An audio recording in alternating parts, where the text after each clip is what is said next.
everybody. Today's February 22nd, 2012. I wasn't going to do a video today, but I got these things on my mind. I just wanted to talk about them real quick. I want to talk about gold being in a bubble. I mean, I've been hearing that word a lot lately now that we're approaching 1800 again, and they just throwing it around on the financial channels. Those people, they don't even know what money is, and even if they did, they wouldn't be allowed to tell you and I anything about it. But they're talking about bubbles, and then I look at a chart of inflation adjusted gold price. We're not even where we got to 32 years ago, and they're talking about a bubble. I mean, and they make it make sense to people by saying, well, look, we were at $300 an ounce, we're 1,800 now. I mean, doesn't that look like a bubble to you? I mean, things just don't go up like that in 10 years.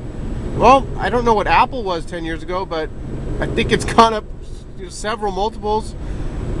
That's a different case, but gold is nowhere near a bubble, and it's silver, but what could you buy cheaper than you could buy it in 1980? Silver's cheaper than it was in 1980, and that's not even on an inflation adjusted. I mean, silver's even more incredible than gold is. Gold has not reached its inflation adjusted high, but it's more than double its nominal high. Silver is just a little over half of its nominal high. We haven't even broke that ceiling yet, which I feel is coming this summer. One other thing I wanted to talk about real quick was this guy who was on a panel as a financial advisor, and there were a few guys up there representing. They were saying that you should have 10 or 15% of your portfolio in gold, and he got up there and said, "I don't see a problem with having 100% of your portfolio in gold."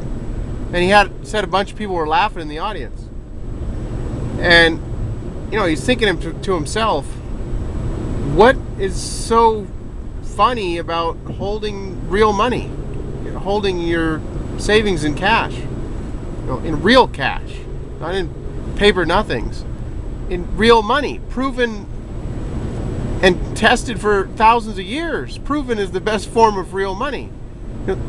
People just don't know what real money is, and it sounds funny to them to have your whole portfolio in something that pays no dividends and no interest and just sits there.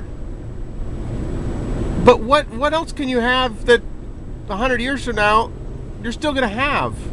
If you just lock it in a little box, it'll be there. Nothing else is going to be there. That's the magnificent thing about real money. It's a store of wealth, and that's what people don't understand that have all their money locked up in 401ks and mutual funds. They're going to find out what it means to have a store of wealth, and they're going to find out that what they thought was their retirement wasn't much of a store of wealth.